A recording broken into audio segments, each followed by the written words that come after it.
Hi there, folks. This is Glen Mowrer, and I'm here today to do a show with David Krieger, who is the president of the Nuclear Age Peace Foundation, on the next step. And the show is called, and I mean this with some cynicism, Modernizing Our Nuclear Arsenal. I was stunned to find out recently that the United States has been engaged for the last 4 or 5 years, at least 3 or 4 years, excuse me, in not what I thought it was engaged in with regard to our nuclear weaponry, which I thought was to slowly dismantle and reduce and eliminate, especially after the START treaty, I think it was, with the Russians.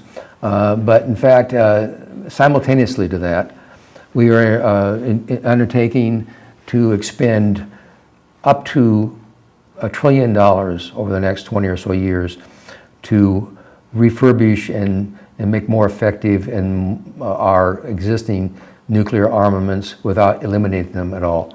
So the person that I know that's the most knowledgeable about the subject of nuclear armament and nuclear issues, and maybe among the people in the world that's most knowledgeable, but certainly in Santa Barbara, is David Krieger. David, welcome to the next step. Thank you. It's good to be with you. David is as I mentioned, the president of the Nuclear Age Peace Foundation. He's just back from Vienna, where you spent some time with people discussing some of these issues. Yeah, we had a good trip to Vienna. Governments gathered in Vienna for the third conference that's happened in the last year and a half or so on the humanitarian impacts of nuclear weapons. So a lot of governments in the world, in the case of this recent conference, nearly 160 governments gathered and talked about the risks and the dangers of continuing for some states to rely upon nuclear weapons for their military security. It's optimistic to know that you could actually get them together and have them take a serious effort to discuss this. It is. These countries are mostly getting fed up with the status quo that seems to go on and on and on. And there were promises made and obligations set forth in the Nuclear Non-Proliferation Treaty that the countries with nuclear weapons who are parties to the treaty and other countries with nuclear weapons under customary international law have obligations to end the nuclear arms race at an early date and to negotiate in good faith for nuclear disarmament. And that includes us, of course. That absolutely includes us. That especially includes us. The United States. So tell me what happened a few years ago when President Obama and the Russian Medvedev, can't make his name right, met, and they agreed to what was called the New START Treaty. New START Treaty, and they agreed what?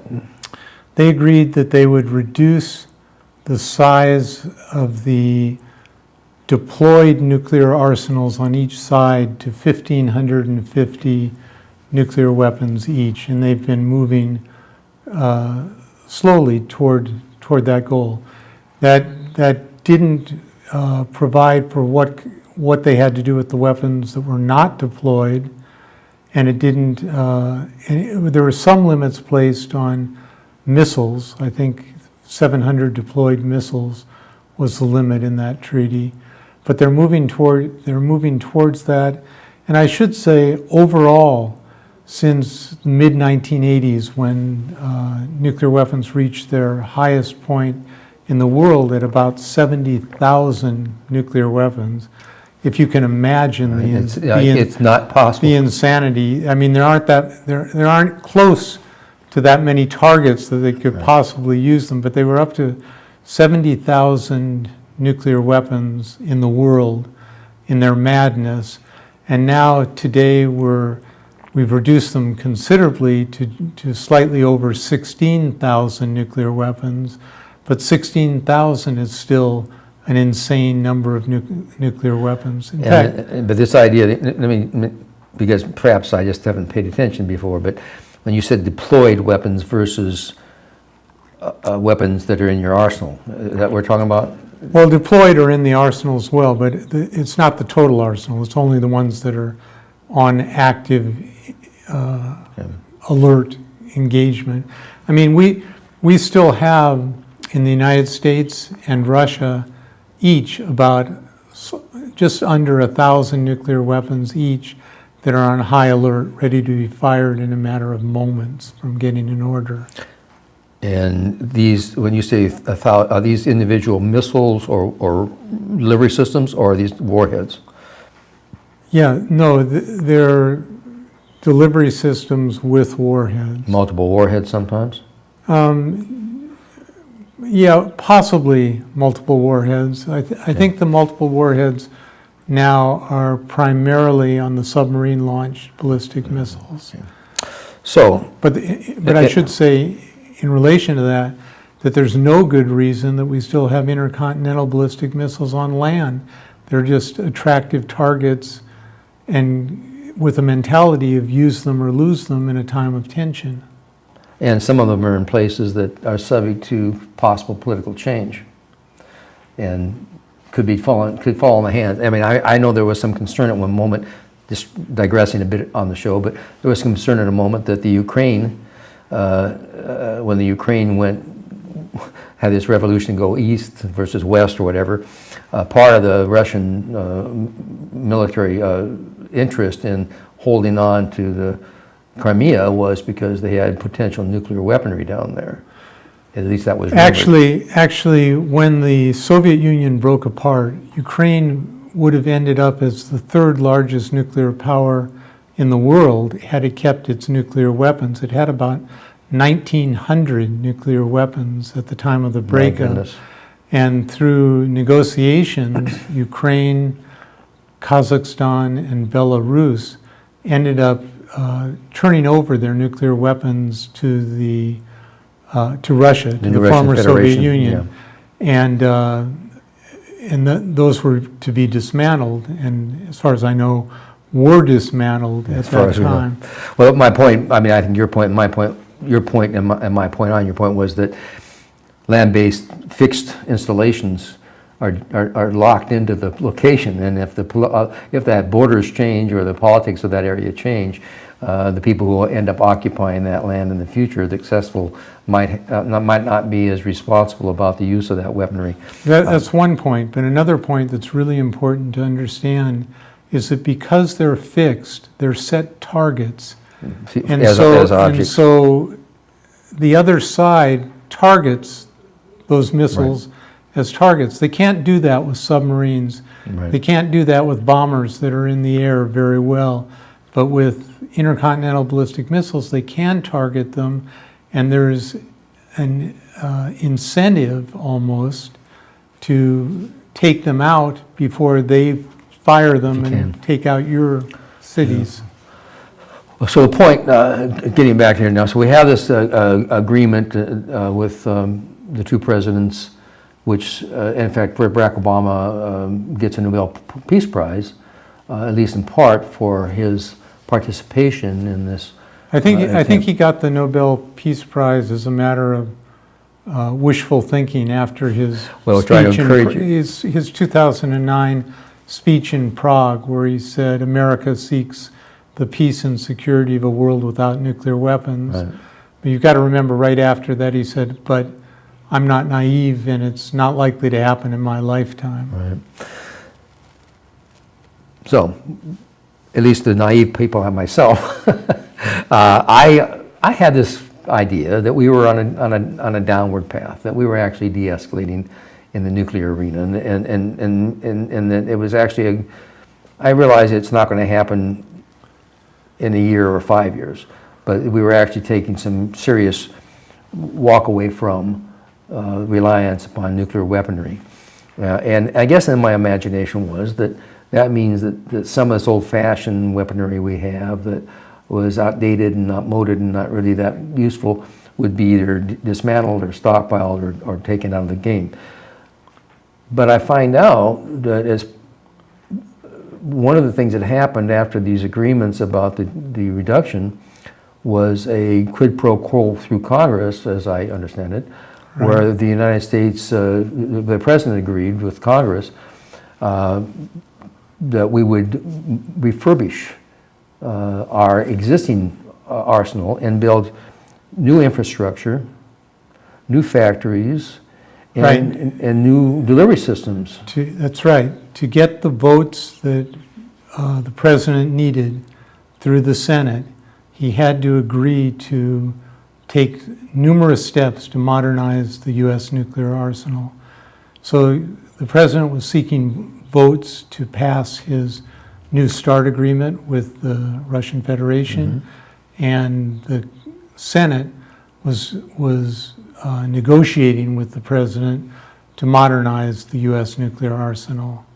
So to do that, they've rebuilt one major plant in near Kansas City, Missouri, I know, 2,600 people employed there.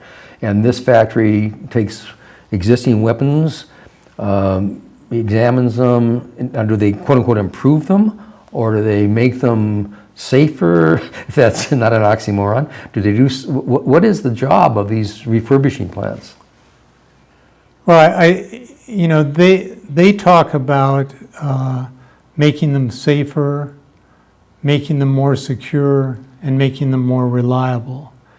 And making them safer seems reasonable to me. Yeah, Keeping them secure seems reasonable to me. But making them more reliable seems very unreasonable to me. Well, that is an escalation, it would seem to me. That's an escalation.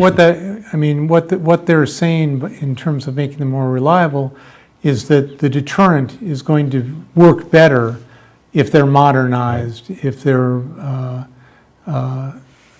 more accurate, if they're smaller. Well, part of the redundancy, part of the reason there were so many missiles and weapon delivery systems existing in the world was because we knew they weren't that accurate. Right. But you've got to remember, the whole idea of nuclear deterrence is basically a psychological concept, and it's a concept that cannot be proven. You can say that we had nuclear weapons and we didn't have a nuclear war, or the Russians had nuclear weapons and we didn't have a nuclear war, but you can't prove causation. You can say a lot of things are correlated, but that's different than that they cause. So far, the operative word is so far. Yeah, so far. Right, we didn't have a war so and far. One thing we know is that by the 5 members of the Security Council of the United Nations, being the U.S., Russia, UK, France, and China, by them maintaining their nuclear arsenals and having their power position in the world, they've certainly made it more attractive to other countries to try to emulate them and use nuclear weapons as the key to stepping up to the upper echelon in the international arena. So you have India, Pakistan, now nuclear weapon states. You've got North Korea that's become a nuclear weapon state. And you have Israel. It doesn't admit to it, but it's clear that they have nuclear weapons. Certainly, a sizable. And then maybe Iran, if you believe the politics that Iran is aspiring to that same status. I'm not sure I do, but that's never the issue. But the point you make is that it gives you a place at the table if you're a nuclear power. Yeah. People treat you a little better. That's what they think. That's right. I'm not sure that's true, but that's what they think. That's what they think. It's an expensive proposition, it's a dangerous proposition, and it's a kind of betrayal of the people of those countries to have so much of their resources moved to a nuclear deterrent. Well, let's go back to my current, I was so upset when I first saw this happening. The estimate I saw was that in order to do this modernization, refurbishing, remodeling, we also will need to create some new weapons delivery systems. Now, why would that be? I think the plan is to submarines, new missiles for submarines, new missiles for the land-based missile force, new bombers for the another delivery system, for nuclear weapons, so they want to refurbish the whole thing. Well, And they it's not- want to refurbish the infrastructure that creates all this, and they want to be sure that they have plenty of young scientists coming along that can continue this process for decades, if not centuries, into the future. It just doesn't sound like, it sounds like a whole lot more than refurbishing to me. It sounds like a whole new iteration of atomic weapons. That's exactly right. It's a new iteration. And instead of humanizing ourselves as a country, we're more interested in modernizing our nuclear arsenal. And I think, to put this into perspective, and I think that's important, it's important to understand that with the number of nuclear weapons in the world today, actually with far less nuclear weapons than continue to exist in the world today, we could destroy creation. A serious nuclear war would destroy pretty much all of creation. The planet would bounce back after some thousands of years, or Yes. hundreds of thousands hundreds of of years. thousands, yeah. But the human species would not. I mean, civilization couldn't very well survive a nuclear war. And atmospheric scientists talk about nuclear famine now. They used to talk about nuclear winter with a major nuclear war. But even a relatively small nuclear war with India and Pakistan, each using 50 Hiroshima-sized nuclear weapons, on the other side, cities, would put enough soot into the upper stratosphere to block warming sunlight, to shorten growing seasons, to cause crop failures, and put at risk 2 billion people throughout the globe, the 2 billion most vulnerable people. Well, we're already at a situation where 20% or so of the world's population is almost in famine conditions constantly, so it wouldn't take much more. That's right. That's Doesn't right. take much to reduce this food And, supply. and that's so-called small nuclear war using 100. Well, that is a total small war. I mean, by comparison, what's available. Yeah, but How many, you say 50? yeah, there's thousands of nuclear And weapons. they're much bigger than the Hiroshima-sized weapons. That's right. That's right. So even a small one would send us back into potentially ice age conditions on the planet. Well, I believe that the people who are advocating the expenditures of these monies to do this refurbishment, to use their euphemism, don't expect to go to war. I don't think they're not Dr. Strangelove here, but I do think they may miscalculate, which is the anxiety of at all times.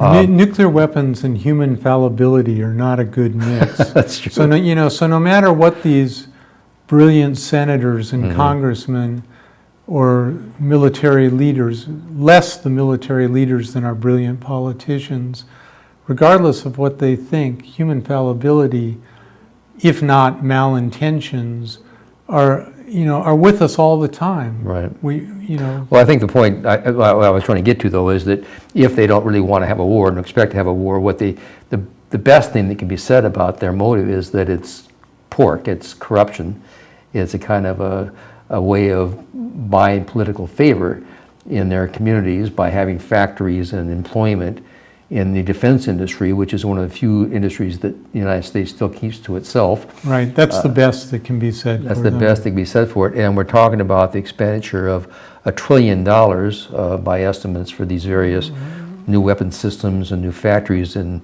Los Alamos and Kansas City and Oak Ridge, I think, and other places. And that will condemn the homeless to remaining homeless. That will condemn those without adequate nutrition. $1 trillion over 20 years, whatever they're talking. Could make a huge difference in people's lives. We would have a high-speed rail or better bridges or schools or hospitals or anything. Something that does us credit. Something that would actually be humane. And but one of the, is the Eisenhower warning, I mean, I think proven again that we are in the thralls of a military-industrial complex, a group of people who get rich and make their living by engaging in this kind of expenditures of military threats and military effort, even if they don't engage in Right. actual military wars. He talked about the military-industrial complex, and I think today we need to talk about the military-industrial congressional academic complex. They're all intertwined. Well, here's a quote I did have from, I just remembered this, I've literally forgotten I have it here, and when you said what you just said, I thought was correct. Here's a quote: "Until the latest of our world conflicts," that would have been World War II, "the United States had no armaments industry. American makers of plowshares could, with time and as required, make swords as well. But we can no longer risk emergency improvisation of national defense. We have been compelled to create a permanent armaments industry of vast proportions." That's when he then talked about how this permanent armaments industry of vast proportions constituted the military-industrial complex in the same speech. This was his setting up the idea. We have created this permanent armaments industry out of what we thought was apparent necessity, but that's the one that is going to run our economy and our politics, and to a degree, I think it's come to pass. I It's scary. agree, but I think what's really important now is for the United States to lead in a new direction. That's what I think inspired people with Barack Obama's ascendancy to the presidency and his speech in Prague when he said that America seeks the peace and security of a world without nuclear weapons. There's every reason that America should lead in a new direction. And the failure to accept that leadership and go on with business as usual, as this modernization of the nuclear arsenal implies, is a real failure of leadership of the United States. Just an extreme failure of leadership. It is, in the sense that you and I recognize the goal. We recognize that leadership should take us toward a goal, which is eliminating nuclear weapons and feeding the poor and creating a better natural environment. Maybe the leadership of the people who are making profit off of this is successful. I mean, that's what scares me. They may be getting the kind of leadership they want, and we may be getting the kind of leadership that we've learned to accept. It's upsetting to me, but it's true. Well, that is what's happening. That's more business as usual. That's right. That's more of the military-industrial complex, That's right. and it's the rich pointing the direction of the country. And, Yeah, they're and it's making a the shame. policy of the country. That's true. I want to go, when the time we have a limit, we're getting toward the end, but I want to talk a bit about something that also concerns me a lot. If they're doing this refurbishment and they're handling all this nuclear materials, is this creating a new waste stream of nuclear material that needs to be stored or protected or kept out off-site, or are they simply using the same material over again? Do you have any knowledge about what? Yeah, actually now when they dismantle a nuclear weapon, they keep the plutonium, the key component to the weapon. Mm-hmm. They don't they take it out of the weapon, but they don't destroy it. They don't put it in as waste.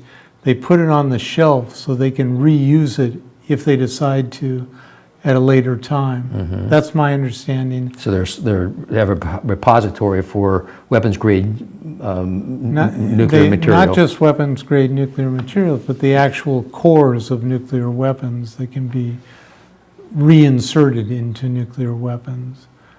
Okay, So- well, I was concerned about the waste stream this might be adding to, because there's been some developments and reports about that issue. I mean, we have this. Well, that will ultimately that's has to be part of the issue, and we have to deal with the nuclear waste that comes both from weapons programs and from Nuclear energy. power programs. I mean, Yeah. the waste, as of now, nobody has a good answer to what we're going to do with those nuclear wastes that will be threatening to future generations. In the case of plutonium-239, just one half-life of plutonium-239 is 24,000 years, and that's 3 times as long as human civilization has existed. So we're creating problems for the future now that will be not just 3 times the length of human civilization's existence, but 30 times. I mean, it's, Well, and to me, it's the most selfish I cannot think of anything more selfish and arrogant than the idea that we could take this material that you say has 200,000 or 300,000 year lifetimes and just simply bury it somewhere as though out of sight, out of mind, and some future generation will be responsible for dealing with this evil that we've created. right. But on top of that, we now have these situations where this stuff is actually combusting and blowing up. I mean, I was reading a story about one of these waste disposal barrels actually exploded in the access chambers to a storage facility in New Mexico. It was just 2014, and they've now sealed that waste storage facility in salt mines, and they can't get in or out of it, and they don't know when they'll be able to get in or out of it, and it Yeah. holds hundreds of thousands of barrels of nuclear waste. Basically, we've created a problem with nuclear waste that's a long-term problem, hundreds of thousands of years. Future people And we're to settle. and we're just saying, here it is, future generations. I know. I just Work think it's it out. incredibly arrogant. And Well, the whole, it's like a person just throws their waste onto the highway and says somebody else will pick it up. The whole- Only much, much more serious. the whole nuclear enterprise is hubris at its extreme. Absolutely. And the waste is one good example of that hubris. The continued maintenance and imbuement of nuclear weapons with military utility, I think, is the greatest hubris ever exhibited. Okay, we're getting down to the end here, and I want to mention this is David's book called Zero: The Case for Nuclear Weapons Abolition. And they can get this at your website, I assume. They can get it from the Nuclear Age Peace Foundation and also from Amazon. Oh, great. And you might want to look at that. It's got some interesting insights into the problems we've been talking about so briefly here. And we've had the website, I think, for nuclearhpeacefoundation.org. No, it's wagingpeace.org. Wagingpeace.org. I thought it was on the screen, but I don't see it right now. Hopefully it was on there earlier. And if it's not, it's wagingpeace.org. And if people want more information or want to follow up and get participant in the kind of work you're doing, that's the place for them to contact you. They can certainly contact us through wagingpeace.org. We also have two other websites that people may be interested in. Nuclearfiles.org, which is a very comprehensive website with a lot of historical documents. And we have nuclearzero.org, which is the website for the lawsuits, the Nuclear Zero lawsuits brought by the Republic of the Marshall Islands, 70,000. An amazing Country. story, which is worth Yeah. talking about when we have more time. I'd like to hear Good, that. I hope so. But they brought Yeah. this lawsuit against the 9 nuclear-armed countries, and it's really an act of courage. We're going off the air here in 5 seconds, so I want to thank Ali and Tess back there and everybody else. You can catch this show on YouTube or Ustream if you're interested.